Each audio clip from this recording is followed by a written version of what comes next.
विश्वानि देव सवितरदुरितानि परासुव यद्भद्रं तन्न आसुव।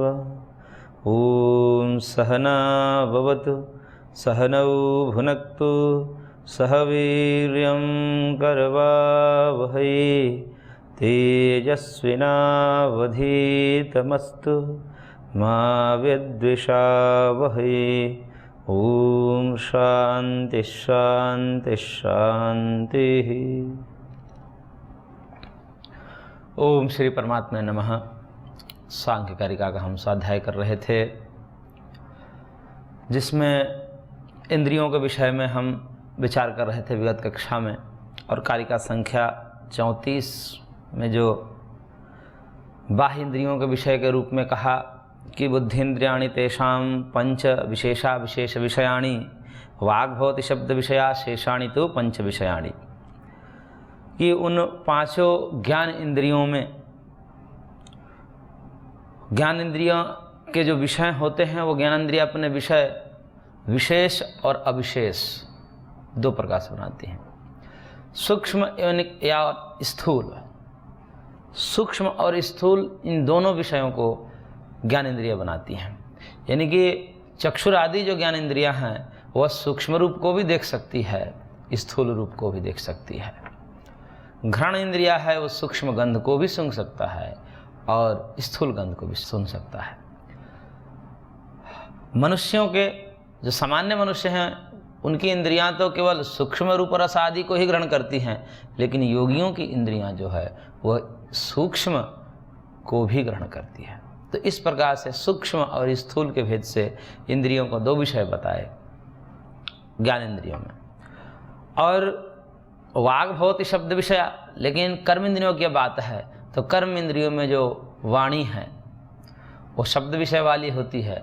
इसमें सूक्ष्म और स्थूल का अंतर नहीं होता। वाणी केवल स्थूल विषय का ही वाचन करती है, चाहे योगियों की वाणी हो अथवा सामान्य मनुष्य की वाणी है। वाणी जब बोलेगी तो स्थूल शब्द को ही बोलेगी, इसलिए वह केवल एक ही विषय वाली है, स्थूल शब्द विषय वाली। और शेषाणी तो पंच विषयाणी, बाकी शेष जो चार कर्मेंद्रियां हैं पाद पायु उपस्थ आदि, ये पांच विषय वाली है, क्योंकि वो जिसको भी विषय बनाएगी वो पांच गुणों से युक्त रहता है, रूप रस गंध स्पर्श आदि। तो इस प्रकार से विशेष और विशेष शब्द विषय और शेष पंच विशेष विषय वाली ये कर्म इंद्रियां और ज्ञान इंद्रियां होते हैं। अब इन इंद्रियों में क्योंकि 13 प्रकार के कर्ण हैं, इन 13 प्रकार के कर्ण में अब प्रधान गौण भाव देखा जाएगा कि इनमें से कौन प्रधान है और कौन गौण है, यानी कि कौन मुख्य है और कौन मुख्य नहीं है। तो प्रधानता और अप्रधानता की दृष्टि से विचार किया जाएगा, और उसी को विचार करते हुए इस प्रसंग को आगे बढ़ाते हुए कारिकाकार कह रहे हैं कारिका संख्या 35 में, शान्तः करणा बुद्धि सर्वं विषयमवगाहते यस्मात् तस्मात् त्रिविधं करणं द्वारी द्वाराणि शेषाणि। कह रहे हैं कि यस्मात् शान्तः करण बुद्धि सर्वं विषयम अवगाहते, ये जो बुद्धि है वो अंतःकरण सहित सर्वं विषयम अवगाहते, समस्त विषयों को ग्रहण करती है। अब बुद्धि और बुद्धि से अलग अंतःकरण दिया गया। बुद्धि स्वयं अंतःकरण है, लेकिन जब कारिका में अंतःकरण को अलग पढ़ दिया और बुद्धि को अलग पढ़ दिया तो बुद्धि के अतिरिक्त जो मन और अहंकार है उसको लेना पड़ेगा, क्योंकि मन बुद्धि अहंकार ये 3 अंतःकरण है। तो बुद्धि से अलग शांतःकरण कहा है, अंतःकरण सहित बुद्धि। तो बुद्धि और अंतःकरण जो शेष 2 बचे मन और अहंकार, ऐसा लेना पड़ेगा। यानी कि मन और अहंकार सहित जो बुद्धि है वो सर्वम विषय अवगाहते, समस्त विषयों को ग्रहण करती है, धारण करती है अपने में। इंद्रियों के माध्यम से, चक्षुर आदि इंद्रियों के माध्यम से रूपादि विषयों को मन और अहंकार के सहित बुद्धि अपने में ग्रहण करती है, ये तात्पर्य है इसका। और इस कारण से तस्मात् त्रिविधम करणम द्वारी द्वाराणि शेषाणि, ये 3 अंतःकरण हैं। ये समस्त करणों में, बाह्य और अंतः दोनों करणों में जो 3 अंतःकरण हैं वह द्वारी हैं, यानी कि प्रधान हैं। और शेषाणी, बाकी शेष जो बाह्य इंद्रियां हैं वह अप्रधान है, द्वाराणी। तो द्वारी, द्वाराणी, शेषाणी, ये तीनों अंतःकरण बुद्धि सहित, अंतःकरण सहित जो बुद्धि है अर्थात तीनों अंतःकरण मन बुद्धि अहंकार, यह प्रधान है, क्योंकि अंततः बाह्य इंद्रियों के माध्यम से मनादि के द्वारा ही ज्ञान होता है, केवल इंद्रियों से काम नहीं चलता। इसलिए प्रधानता की दृष्टि से बात किया जाए तो मनादि अंतःकरण हैं वह प्रधान है, क्योंकि ज्ञान उन्हीं से होता है। अंततः ज्ञान जो है अंतःकरण आदि के निश्चय के बिना नहीं हो सकता। चाहे इंद्रियां विषयों के साथ संपर्क करें तो भी, आँख रूप के साथ संबंध करे, कान शब्द के साथ संबंध करे, जिह्वा रस के साथ संबंध करे, तो भी यदि अंतःकरण उससे जुड़ा नहीं है तो ज्ञान नहीं होगा। इसलिए अन्य मनस्क जो व्यक्ति रहते हैं, अन्य मनस्क का तात्पर्य है जिसका मन कहीं और लगा हुआ होता है, या कोई कामासक्त, क्रोधासक्त आदि व्यक्ति रहते हैं, उनको कहने पर उनको सुनाई नहीं देता, क्योंकि वो उन विषयों में इतने आसक्त हो जाते हैं, चिंतनशील हो जाते हैं कि उनको पता ही नहीं चलता है कौन क्या बोल रहा है सामान्य रूप से। तो इसलिए क्योंकि वो मन का खेल है, मन कहीं और जुड़ गया है। तो अंतःकरण जो है कहीं और जुड़ जाने के कारण वो ज्ञान नहीं कराता, और जब अंतःकरण इंद्रियों के साथ जुड़ता है तो वह ज्ञान कराता है। इसलिए ज्ञान का साक्षात संबंध जो है वह अंतःकरण से है। इस कारण से वैसे करण है तो सब ज्ञान के साधन है, लेकिन बात यह है कि आत्मा के नजदीक कौन है, तो अंतः यानी कि अंदर है, सूक्ष्म है। इस कारण से आत्मा के सन्निकट होने से अंतःकरण को ही प्रधान मानता है। वैसे बाह्य करण भी ज्ञान के साधन बनते हैं, लेकिन प्रधान गुण भाव यहाँ विचार किया जा रहा है कि इनमें से प्रधानता किसकी है। तो जब प्रधान गुण की दृष्टि से कई प्रकार से विचार किया जाता है, तो प्रधान गुण भाव की दृष्टि से जब विचार किया जाता है तो अंतःकरण को ही प्रधान माना जाता है, और बाकी जो शेष इंद्रियां हैं, बुद्धि इंद्रियां, ज्ञान इंद्रियां, ये अप्रधान माना जाता है। अप्रधान का तात्पर्य मना नहीं कर रहे हैं, करणत्व को मना नहीं कर रहे हैं, करण तो बनते हैं, साधन तो बनते हैं ज्ञान के प्रति, लेकिन अप्रधान रूप से साधन बनते हैं, प्रधान रूप से साधन नहीं बनते। क्यों?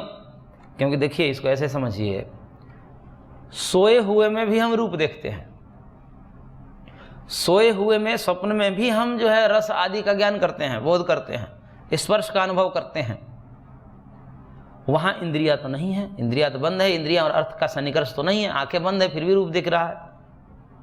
जिह्वा के साथ रस का संबंध नहीं है, कोई पदार्थ मुख में नहीं डाला जा रहा है तो भी रस का ग्रहण हो रहा है वहां पर।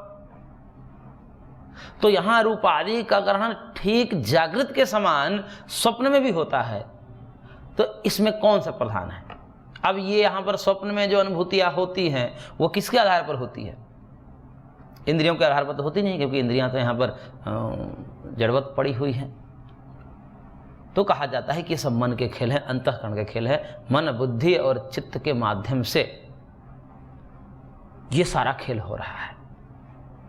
तो कहने का मतलब कि कदाचित इंद्रियों के यानी कि बाहरी इंद्रियों के ना होने पर भी मन के बल पर वो क्रियाएं स्वप्न आदि में हो जाती हैं। तो इसलिए मन को यानी कि अंतःकरण को प्रधान माना जाता है। तो इस प्रकार से 13 करणों में जो अंतःकरण है 3, मन, बुद्धि और अहंकार, इनको प्रधान माना गया है, बाकी को गौण माना गया है। और उसकी प्रधानता को एक हेतु के माध्यम से बता रहे हैं कि बुद्धि का प्राधान्य उसमें भी यदि देखा जाए कि ये तो हो गया कि 13 करण अंतः और बाह्य की दृष्टि से, अंतःकरण और बाह्यकरण, इनमें क्या कौन से करण प्रधान हैं? तो कहा गया है कि अंतःकरण और बाह्यकरण में अंतःकरण प्रधान है। अब जब बात आई कि अंतःकरण में भी 3 चीजें हैं, उन तीनों में भी यदि प्रधान गुण भाव देखा जाएगा तो क्या होगा? यहां तो तीनों के समन्वित रूप को प्रधानता की दृष्टि से विचार किया गया है कि तीनों जो है प्रधान है बाह्यकरणों की अपेक्षा से। लेकिन जब बात की जाए कि उन तीनों में भी बताइए कि प्रधान गुण भाव कौन है, उन तीनों में भी प्रधान कौन है, तब उसके लिए कह रहे हैं, बुद्धि की प्रधानता को दिखाते हुए कह रहे हैं कारिकाकार, कारिका संख्या 36 में, यते प्रदीपकल्पाः परस्पर विलक्षणाः गुणविशेषाः कृत्स्नं पुरुषस्यार्थं प्रकाश्य बुद्धौ प्रयच्छन्ति। कह रहे हैं कि एते गुण विशेषाः प्रदीप कल्पाः, ये जो गुण विशेष हैं ये प्रदीप कल्प हैं। गुण विशेष का मतलब ये गुणों के ही विशेष परिणमन से तो ये इंद्रियां आदि का निर्माण होता है। गुणों में थोड़ा सा विशेष परिणमन हो गया तो बुद्धि बन गई, उसमें थोड़ा सा और विशेष का मतलब भिन्नता से परिणमन हो गया तो अहंकार बन गया, उससे भी थोड़ा भिन्नता से परिणमन हो गया तो मन बन गया। तो ये जो तीन ही मूल में तो तत्व हैं सत्व रजतम, और उन्हीं के विलक्षण परिणमन से अलग अलग तत्व के अलग अलग पदार्थ बन जाते हैं। तो ये जो गुण हैं वो गुणों की विशेषता ऐसी है, उसके एक दृष्टांत के द्वारा समझाया गया कि एते गुण विशेषा प्रदीप कल्पा, ये गुणों का जो विशेष गुण विशेष हैं त्रिगुण, ये प्रदीप कल्प हैं। प्रदीप कल्प का तात्पर्य है दीपक के समान है। जैसे दीपक में तीन चीजें होती हैं, एक बाती होती है, घृत होता है और अग्नि होती है, और ये परस्पर विलक्षण स्वरूप वाले होते हैं। अग्नि का स्वरूप विलक्षण होता है, अलग होता है, विलक्षण का तात्पर्य भिन्न होता है। बाती का स्वभाव भिन्न होता है, तेल का स्वभाव और रूप भिन्न होता है। ये भिन्न भिन्न रूप और स्वभाव होते हुए भी जिस प्रकार से एक नियमित रूप से जल करके और अंधकार को दूर करने में सक्षम होते हैं, ऐसे ही सत्व रज तम जो भिन्न भिन्न गुण वाले हैं, भिन्न भिन्न स्वरूप वाले होते हुए भी परस्पर मिल करके और अलग अलग इंद्रियों का निर्माण करके पुरुष के भोग और अपवर्ग को सिद्ध कराते हैं। सब के मूल में तीन ही पदार्थ है, लेकिन उन तीन पदार्थों के विलक्षण स्वभाव होते हुए भी परस्पर अग्नि, तेल और बाती के समान मिल करके और एक समन्वय के साथ, एक बैलेंस के साथ वह रोशनी प्रदान करके और अंधकार को दूर करते हैं। इसी प्रकार से सत्व रजतम के भी समझने चाहिए। तो ये जो गुण विशेषः प्रदीप कल्पः परस्पर विलक्षणाः, परस्पर विलक्षण स्वरूप वाले होते हुए भी कृत्स्नं कार्यम पुरुषस्य, ये पुरुष के सारे कार्य करते हैं, और सारे कार्य करते हुए क्या करते हैं, प्रकाश्य बुद्धौ प्रयच्छन्ति। सारे कार्य का मतलब है कि ये सारे की सारी इंद्रियां अपने अपने कार्य को करती हैं। सबके मूल में त्रिगुण ही है, लेकिन वही त्रिगुण से बना जो चक्षु इंद्रिया है वह रूप को ग्रहण करेगी, वही त्रिगुण से बनी जो नासिका है वो गंध को ग्रहण करेगी, वही त्रिगुण से बनी जो रसना है वो रस को ग्रहण करेगी। तो ये सबके विलक्षण विलक्षण कार्य हो गए। तो वो विलक्षण विलक्षण कार्य अपने अपने हिसाब से करेगी। ऐसा नहीं है कि आंख रस को जान जाएगी या रसना रूप को जान जाएगी, ऐसा नहीं है। सब अपने अपने कार्य में रत रहेगी। क्यों रहेगी? और अपने अपने कार्य में रत होकर के क्या करती हैं, आंख रूप को ग्रहण करके, रसना रस को ग्रहण करके, श्रोत्र इंद्रिया शब्द को ग्रहण करके, और ये मनादि के माध्यम से बुद्धौ प्रयच्छन्ति, बुद्धि को दे देते हैं सारे के सारे। अंततः जो ये पूरा तामझाम है इंद्रियों के माध्यम से विषयों का, ये अंततः कहाँ तक जाता है? तो कहते हैं कि ये मन तक भी नहीं जाता है। मन तो केवल संकल्प विकल्प करता है, लेकिन निश्चय तंत्र में जाकर बुद्धि करती है। इसलिए सारे पांचों ज्ञान इंद्रियां अपने अपने विषयों को इकट्ठा जो है, ऐसे इकट्ठा तो नहीं देंगे, क्रम से ही देंगे, क्रम से मन को देते हैं, और मन अहंकार के साथ मिलकर के बुद्धि को प्रदान करता है, बुद्धि को समर्पित कर देता है कि ये लीजिए। अब बुद्धि क्या करती है? बुद्धि उन मन के द्वारा लाए हुए विषय से तदाकार कारित हो जाती है। तदाकार कारित का मतलब होता है रूपाकार कारित, रसाकार कारित, गंधाकार कारित, अथवा घटाकार कारित, पटाकार कारित, ऐसे हो जाता है। यानी कि वैसे ही बुद्धि बन जाती है, रूप के आकार का कारित हो जाती है, रस के आकार के आकारित हो जाती है, तब जा करके हम उसको कहते हैं कि रूप ज्ञान हो रहा है। तो अंततः जो ज्ञान है, अंतःकरणों में भी हम यदि देखें तो अंतःकरण में भी सबसे सन्निकट ज्ञान है, ज्ञान का जो साक्षात कारण है वह बुद्धि है। अहंकार और मन थोड़ा सा दूर है, हाँ वो भी नज़दीक ही, लेकिन थोड़ी सी दूरी बनाए हुए है। जिस प्रकार से कहा जाए कि एक राजा है, आत्मा को राजा के समान तुलना करिए कि सब भोग अंततः किसके पास जाएंगे? राजा के पास जाएंगे, आत्मा के पास जाएंगे। तो आत्मा के पास जाने के लिए प्रोसेस है। राजा के पास कोई भोग जाएगा तो ऐसे ही नहीं जाएगा। खेत से किसान अपने अच्छे अच्छे जो अन्न आदि है, फल आदि हैं, उसको जो है मंत्री को देंगे, मंत्री जो है वो प्रधानमंत्री को देगा, और प्रधानमंत्री जो है वो राजा को समर्पित करेगा। ये सिस्टम है। तो मंत्री, प्रधानमंत्री आदि में भी देखा जाएगा कि कौन प्रधान है।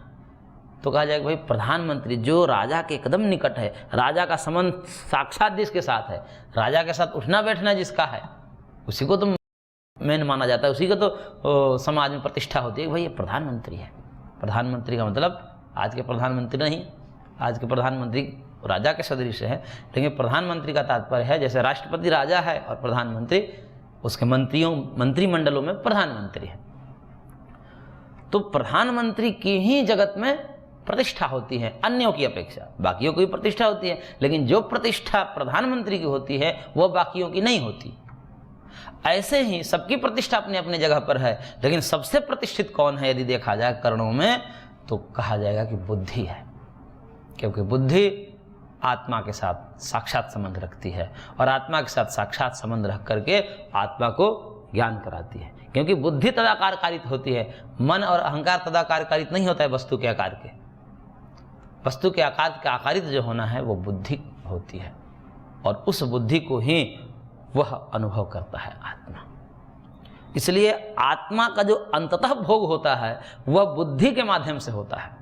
अहंकार आदि थोड़े दूर है, दूर से सहयोगी हैं, लेकिन सीधा सीधा जो खिला रहा है उसको भोग प्रदान कर रहा है वह बुद्धि है। इसलिए बुद्धौ प्रयच्छन्ति, ये सारे के सारे करण अपने अपने विषयों को लेकर के बुद्धि को समर्पित कर देते हैं। इसलिए बुद्धि को समर्पित कर देने से बुद्धि प्रधान हो गई। तो इस प्रकार से एते गुण विशेषाः प्रदीपकल्पाः परस्पर विलक्षणाः कृत्स्नम अर्थम पुरुषस्य प्रकाश्य, अपने संपूर्ण अर्थों को प्रकाशित करके मतलब ग्रहण करके, क्योंकि ज्ञानेंद्रियां है तो ज्ञानेंद्रियां तो प्रकाश्य स्वरूप वाली है, इसलिए प्रत्येक ज्ञानेंद्रिया अपने अपने अर्थ को ग्रहण करके, उनका ग्रहण करना ही उनका प्रकाशित करना है, और वह बुद्धि को समर्पित कर देती है। अपने में नहीं रखते, वो बुद्धि को समर्पित कर देती है। इसलिए अंतःकरणों में भी देखा जाए तो बुद्धि का प्राधान्य है। अब बुद्धि की प्रधानता में हेतु दे रहे हैं कि भाई बुद्धि प्रधान क्यों है, क्यों ऐसा कहा गया है बुद्धि की प्रधानता को। तब कह रहे हैं कारिका संख्या 37 में, सर्वं प्रत्युपभोगं यस्मात् पुरुषस्य साधयति बुद्धिः सैव च विशिनष्टिः पुनः प्रधानं पुरुषांतरं सूक्ष्मं। कह रहे हैं कि यस्मात् बुद्धि पुरुषस्य सर्वं प्रत्युपभोगं साधयति, क्योंकि बुद्धि जो है पुरुष के समस्त भोग को सिद्ध करती है, साधित करती है। यानी कि पुरुष का जो भोग भोगना है, भोग का मतलब है कि उसको अनुभव करना है। आत्मा अनुभव करने वाला है, लेकिन आत्मा सीधा सीधा अनुभव नहीं कर सकता, उसको अनुभव करने के लिए करण की आवश्यकता पड़ती है, और करण की आवश्यकता पड़ती है तो सीधा सीधा भोग कहाँ हो रहा है, तो देखिए बुद्धि में हो रहा है। तो समस्त पुरुष के भोग को बुद्धि साधित करती है, संपादित करती है, और पुनः केवल भोग ही नहीं, दो काम है बुद्धि के। यहां पर बुद्धि बहुत महत्वपूर्ण है। बुद्धि महत्वपूर्ण इसलिए है कि आत्मा को भोग प्रदान करने का जो सीधा कारण है वह बुद्धि है, वृत्ति रूप में, क्योंकि वृत्तियों का ही तो ज्ञान होता है। बुद्धि विषयों के आकार के आकारित हो गई, यही बुद्धि की वृत्ति है, और उसी वृत्ति को अनुभव करता है पुरुष, आत्मा। इसलिए बुद्धि प्रतिसंवेदी पुरुष ऐसा कहा गया व्यास भाष्य में। पुरुष को बुद्धि का प्रतिसंवेदी कहा गया, यानी कि बुद्धि वृत्तियों को अनुभव करने वाला आत्मा होता है। वृत्ति को अनुभव करता है, वृत्ति के माध्यम से वो अपने सुख दुख को अनुभव करता है, न कि सीधा सीधा हम जो देख रहे हैं उसके माध्यम से नहीं करता। वो आते हैं और अंदर प्रोसेस होता है, वहाँ पर सुख दुख होता है, क्योंकि बाहर सुख दुख नहीं होता है, सुख दुख अंदर होता है। तो बुद्धि में जो वृत्ति बनी और उस वृत्ति में सुखात्मक वृत्ति भी होती है और दुखात्मक वृत्ति भी होती है, क्योंकि वृत्ति बनेगी तो वृत्ति का बनना ही केवल अंतिम नहीं है, वृत्ति के बाद अंततः उसको बोध होगा, उसको ज्ञान होगा, उसको वेदना होगी। और वो वेदना दो प्रकार से हो सकती है, एक प्रतिकूल वेदना हो सकती है और एक अनुकूल वेदना हो सकती है। तो अनुकूल वेदना को कहते हैं सुख और प्रतिकूल वेदना को कहते हैं दुख। वृत्ति एक ही रहेगी, वही वृत्ति किसी के लिए सुखात्मक हो जाएगी, वही वृत्ति किसी के लिए दुखात्मक हो जाएगी।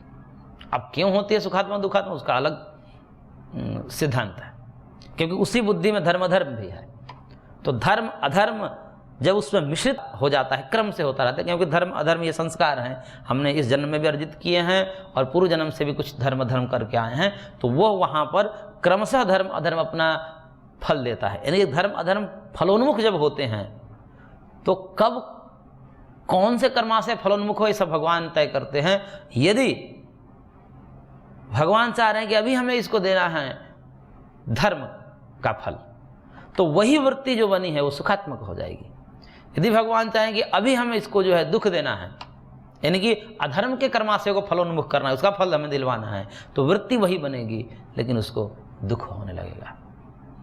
तो इस प्रकार से ये बुद्धि ही पुरुष के समस्त भोग को संपादित करती है और इस कारण से इसको प्रधान माना जाता है। समस्त करणों में, चाहे वो बाहरी करण हो अथवा अंतःकरण हो, सब में जो है बुद्धि का प्रधान है।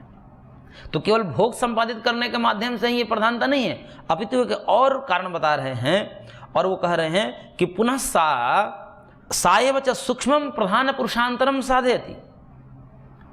और पुनः वही बुद्धि जो है प्रकृति और पुरुष के जो सूक्ष्म अंतर है, जिसको हम कहते हैं विवेक ख्याति।